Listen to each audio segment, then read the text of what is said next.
Hello to all the viewers.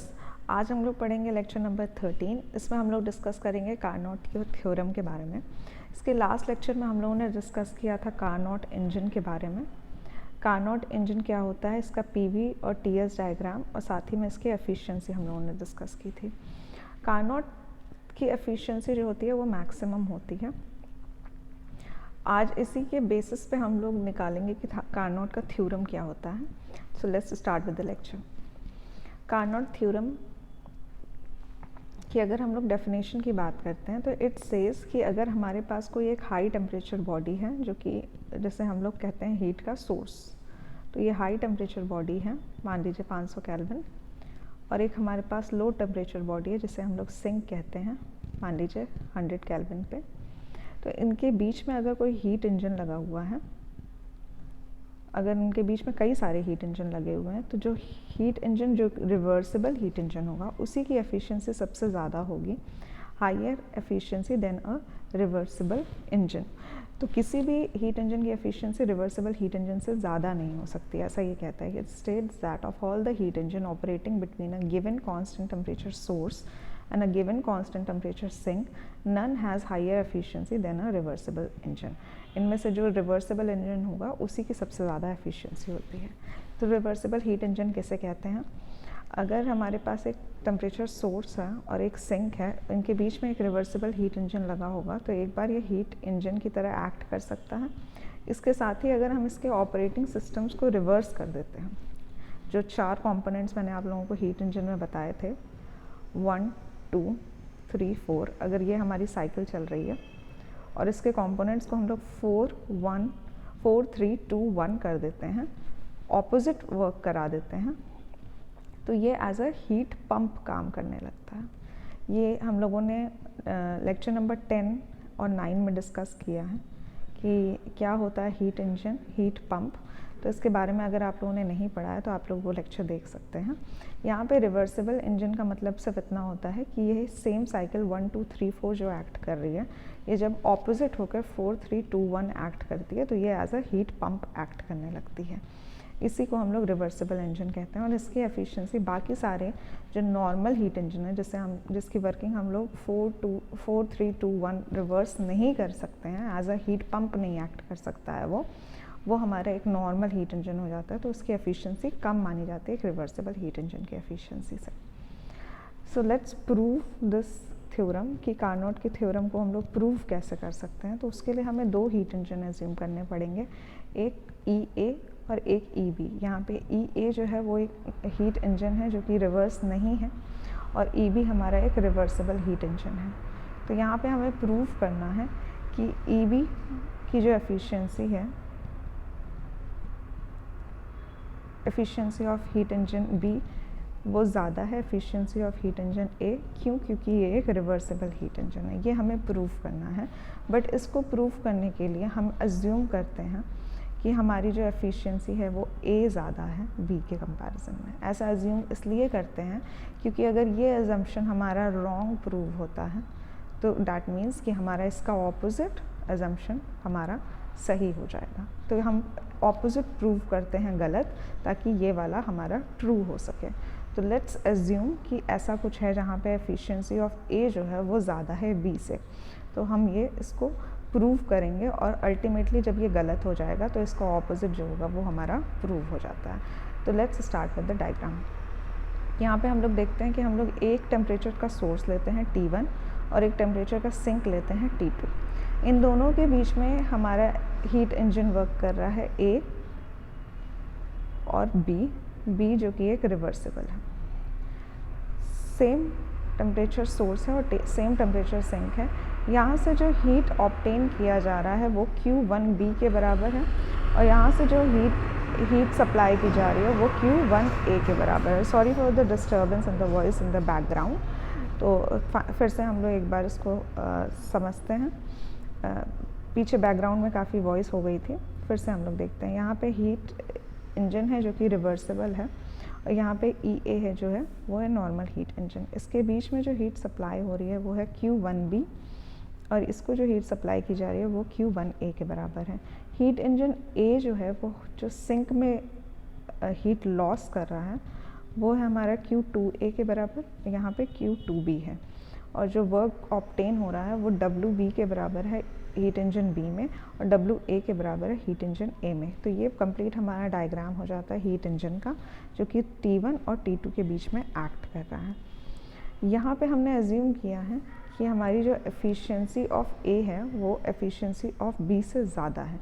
But यहाँ पे हम लोग देख सकते हैं कि जो दोनों में Q1 और Q1A और Q1B है, वो दोनों हम लोगों ने एक सिंगल टर्म में एज्यूम किया है हीट सप्लाइड Q1 के बराबर। ये हम लोगों ने एज्यूम किया है कि दोनों में जो हीट सप्लाई हो रही है वो बराबर हो रही है हमारे सोर्स के, जो हाई हीट का सोर्स है उससे।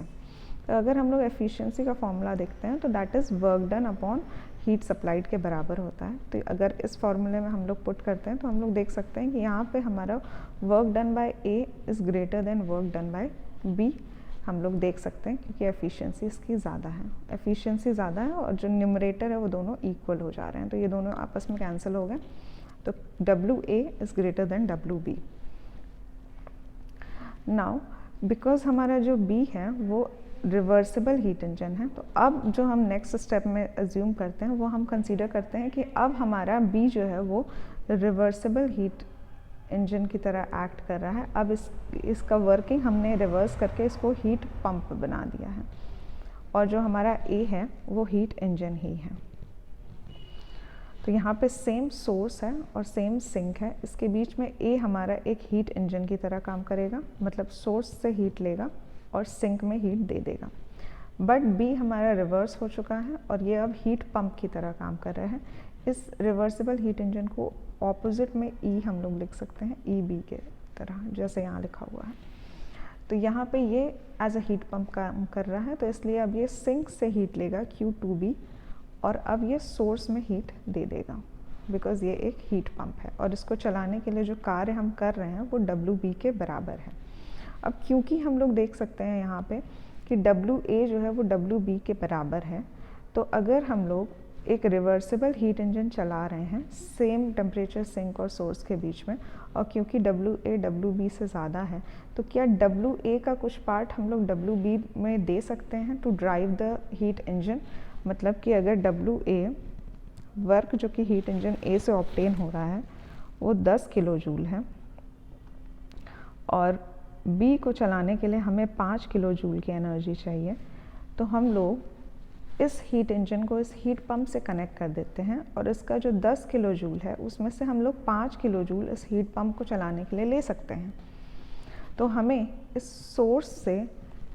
सोर्स के थ्रू जाने की ज़रूरत नहीं पड़ेगी, हम इसी हीट इंजन से हमारा हीट पंप कनेक्ट कर सकते हैं और इसी से जो भी रिक्वायर्ड अमाउंट ऑफ एनर्जी हमें चाहिए, इफ़ सपोज़ 5 किलो जूल, और क्योंकि इस A के पास इससे ज़्यादा एनर्जी वर्क ऑब्टेन हो रहा है, तो हम इसका कुछ पार्ट 5 किलो जूल के बराबर इस हीट पंप को चलाने के लिए यूज़ कर सकते हैं।